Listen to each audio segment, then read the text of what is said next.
السلام علیکم ورحمۃ اللہ وبرکاتہ۔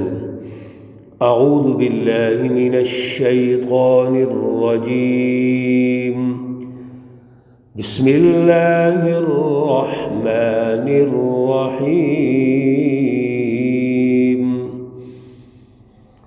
حتی اذا جاء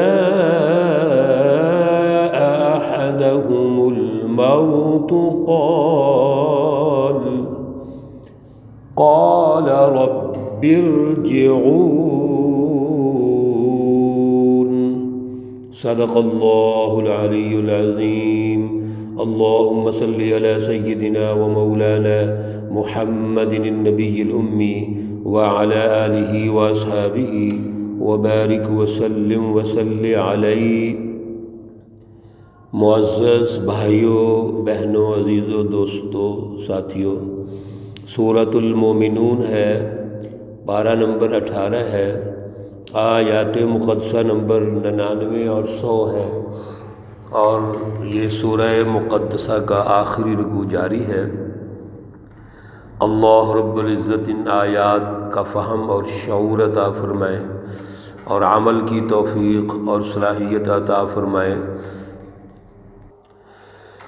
گزشتہ درس میں اللہ رب العزت نے حضور اقدس صلی اللہ علیہ وسلم کو بظاہر عنوان بنا کر پوری سچی جو جماعتیں ہیں، مومن جماعتیں، ان کی تربیت فرمائی کہ سچی جماعت کا کام یہ ہے کہ وہ ہمیشہ اللہ کی مدد میں رہیں، اللہ رب العزت کی پناہ میں رہیں۔ رسول اللہ صلی اللہ علیہ وسلم کو رہنمائی دی جا رہی ہے کہ آپ اللہ رب العزت سے ہمیشہ مانگتے رہیں، جد و جہد بھی جاری رکھیں۔ تمام تر جد و جہد کے باوجود ہمیں اللہ کا دامن نہیں چھوڑنا۔ وجہ اس کی یہ ہے کہ شیطان اور شیطانی جماعتیں، جو شیطانی تھنک ٹینک ہیں، وہ روز مرہ کی پلاننگ کرتے ہیں۔ اس لیے ان کی جو پلاننگ ہے اس کے مقابلے میں ہماری پلاننگ مضبوط ہونی چاہیے، اور مضبوط پلاننگ کے ساتھ ساتھ اللہ رب العزت سے تعلق مضبوط ہونا چاہیے۔ اس کی ہم پناہ میں رہیں، اس کی مدد ہمارے ساتھ شامل حال ہوگی تو پھر ہم شیطانی چالوں کا مقابلہ کر سکیں گے۔ اسی لیے سچی جماعت کو یہ تلقین فرمائی گئی کہ وہ اپنے مشن پر قائم رہیں اور دعوت دیتے رہیں، اور دشمن اور شیطانی جماعتوں کے جو الفاظ کا کوئی پراپوگنڈا ہے، یعنی غلط الفاظ کا استعمال ہے یا منفی پراپوگنڈا ہے، تو اس میں نہیں آنا چاہیے۔ اس کے مقابلے میں ادفع باللتی ہی احسن السیئۃ، ہمیشہ اس برائی کے مقابلے میں ہمارا جو ہدف ہے وہ چونکہ دعوت ہے، عوامی سطح پر، قومی سطح پر ہم نے قوم اور عوام میں جا کے کام کرنا ہے، لہذا ہمارے الفاظ، ہمارا اخلاق، ہمارے رویے، گفتگو کا سلیقہ، طریقہ بہت اچھے ہونے چاہیے۔ اور سب سے بڑی بات یہی ہے کہ شیطان کے مقابلے میں اللہ کی پناہ میں رہنا ہے۔ آج کی آیت مقدسہ نمبر 99 میں اللہ رب العزت اس ظالم شیطانی طاغوتی جو طاقتیں ہیں، شیطانی جماعتیں ہیں، ان کا نقشہ کھینچ رہے ہیں۔ حتیٰ اذا جاء، یہاں تک کہ جب آئے گی احدہم، ان میں سے کسی ایک کو، الموت، موت، جب ان کو کسی ایک کو موت آئے گی، قال، کہیں گے، رب ارجعون، اے ہمارے پروردگار مجھے واپس بھیج دے۔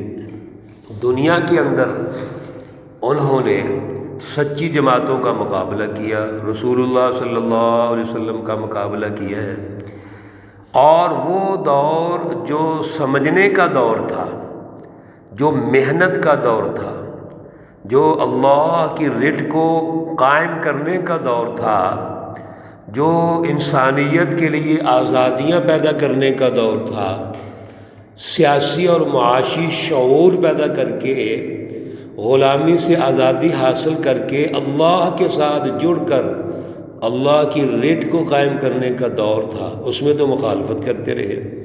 اب ان کو موت آ گئی، مرنے کے بعد وہ جس زندگی میں جائیں گے تو پھر خواہش کا اظہار کریں گے کہ کاش ہمیں واپس بھیج دیں، رب ارجعون، واپس بھیج دیں۔ کیوں؟ لعلی اعمل صالحا، شاید ہم کچھ نیک کام کر لیں۔ یہاں صالحہ سے مراد یہی ہے کہ جو دعوت رسول اللہ صلی اللہ علیہ وسلم اور سچی جماعت نے دی تھی، اس وقت تو ہم نے ٹھکرا دیا تھا اور ہم نے مقابلہ کر لیا، مقابلے میں آ گئے۔ اب ہمیں واپس بھیج دیں تاکہ ہم وہی کام دوبارہ کر لیں۔ ہم اب دعوت کو پھیلائیں گے، سمجھیں گے، اس اعلیٰ نظریے کو اختیار کریں گے۔ فیما ترکت، جس کو میں نے چھوڑ دیا ہے۔ وہ جماعت، وہ شیطانی کفار مشرکین منافقین کی جماعتیں یہ کہیں گی کہ ہمیں واپس بھیج دیں، جو عمل و کردار ہمیں کرنا چاہیے تھا نہیں کیا، اب ہم جا کے کر لیں گے۔ کلا، بڑے توجہ طلب لفظ ہے یہ، کلا، ہرگز نہیں۔ اللہ فرمائیں گے ہرگز نہیں۔ کیا مطلب؟ کہ یہ جو دعویٰ کر رہے ہیں، انہا کلمۃ ہوا قائلھا، یہ جو الفاظ بول رہے ہیں یہ صرف ان کا قول ہے، ان کے منہ کی باتیں ہیں۔ یہ جو دعویٰ کر رہے ہیں، بڑا خوبصورت اللہ نے نقشہ کھینچا ہے کہ یہ جو دعویٰ کر رہے ہیں یا منہ سے الفاظ بول رہے ہیں، یہ محض ان کے منہ کے الفاظ ہیں۔ اب یہ جو اللہ رب العزت کی رہنمائی ہے، اصل میں اس کی بیک گراؤنڈ ہے۔ اللہ کیسے کہہ رہے ہیں کہ یہ ان کے منہ کے الفاظ ہیں؟ اس لیے کہ جب موقع تھا اس وقت سمجھے نہیں، اس وقت ٹھکرایا، بلکہ رسول اللہ صلی اللہ علیہ وسلم اور ہر دور کی سچی جماعتیں جو ہیں وہ تو اس اعلیٰ نظریے کو ٹھونستے نہیں ہیں، بلکہ دلائل کے ساتھ سمجھاتے ہیں۔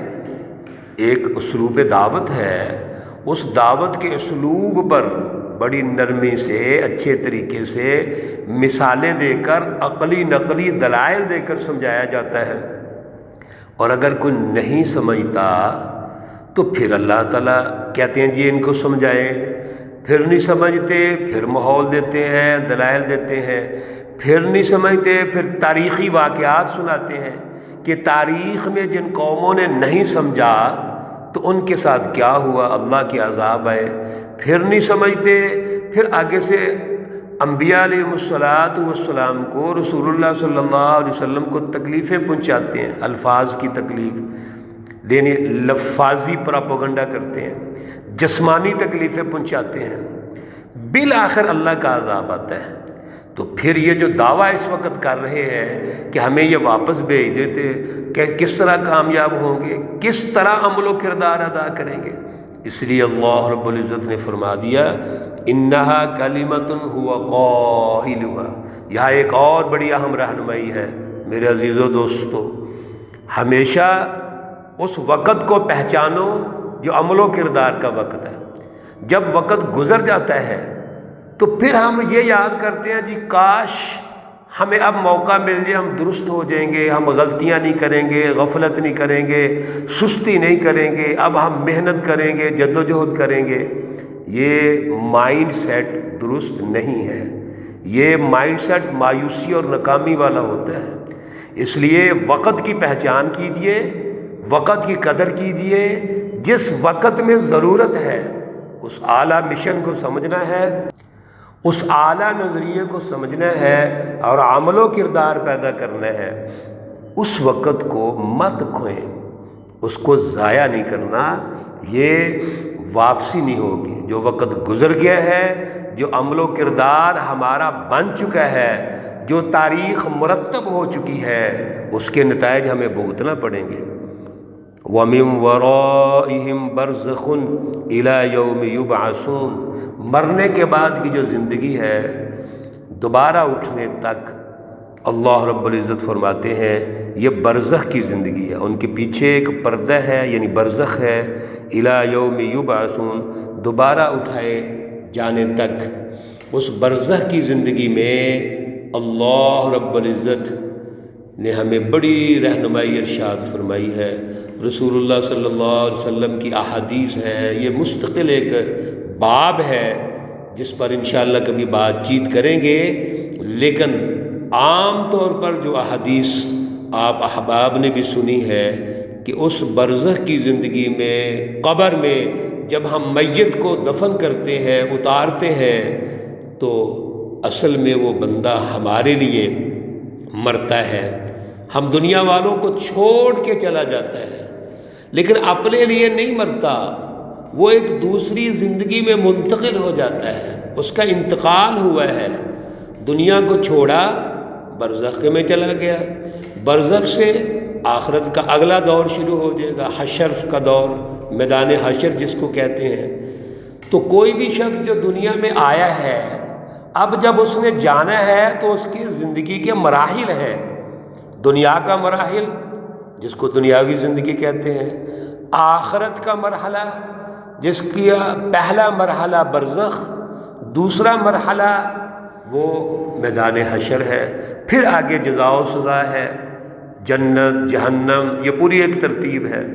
اسی لیے جب انسان دنیا سے جاتا ہے، قبر میں کسی کو ہم دفن کرتے ہیں، تدفین کے فوراً بعد اس سے پہلے جو سوالات کیے جاتے ہیں وہ 3 سوالات ہیں۔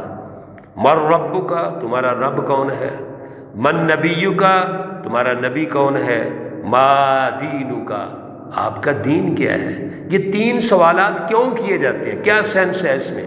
ایک جملہ یاد رکھیے، اس میں سینس یہ ہے کہ ان تینوں چیزوں کا تعارف، تینوں 2 ہستیاں اور تیسرا اعلیٰ نظریہ، اللہ اور رسول اللہ صلی اللہ علیہ وسلم، یہ ہماری عظیم المرتبت ہستیاں ہیں جن سے ہمارا تعلق عبادت کا ہے، اطاعت کا ہے۔ اور تیسرا دین اعلیٰ نظریہ ہے، ایک پروگرام، ایک فلسفی ہے دین۔ کیا آپ دنیا سے آئے ہیں تو آپ نے دنیا کی زندگی ان تینوں کے مطابق گزاری ہے؟ اصل میں یہ اس کا مفہوم ہے۔ اب ان تینوں کے سوالات وہی شخص دے سکے گا جس میں دنیا میں تینوں کو پہچانا، اللہ کو پہچانا، رسول اللہ صلی اللہ علیہ وسلم کو پہچانا، اس کے مطابق جد و جہد کی، اور اعلیٰ نظریہ، اعلیٰ شعور، اعلیٰ فلسفی، دین کی فلسفی، اس کو پہچانا ہے، وہ جواب دے لے گا۔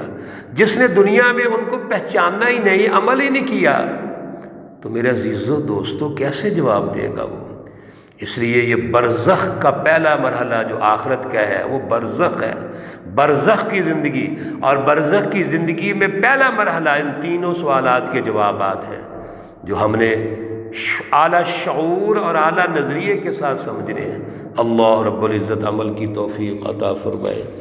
عشرہ ثلاثہ، تیسرا عشرہ رمضان المبارک کا شروع ہو چکا ہے، اور تیسرے عشرے کی جو دعا ہے وہ عشرہ نجات ہے۔ اللہم انک عفو تحب العفو فاعف عنا، اللہم انک عفو تحب العفو فاعف عنا۔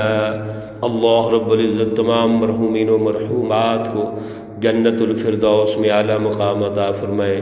اللہ رب العزت تمام بیماروں کو شفائے کاملہ عاجلہ مستمرہ عطا فرمائے۔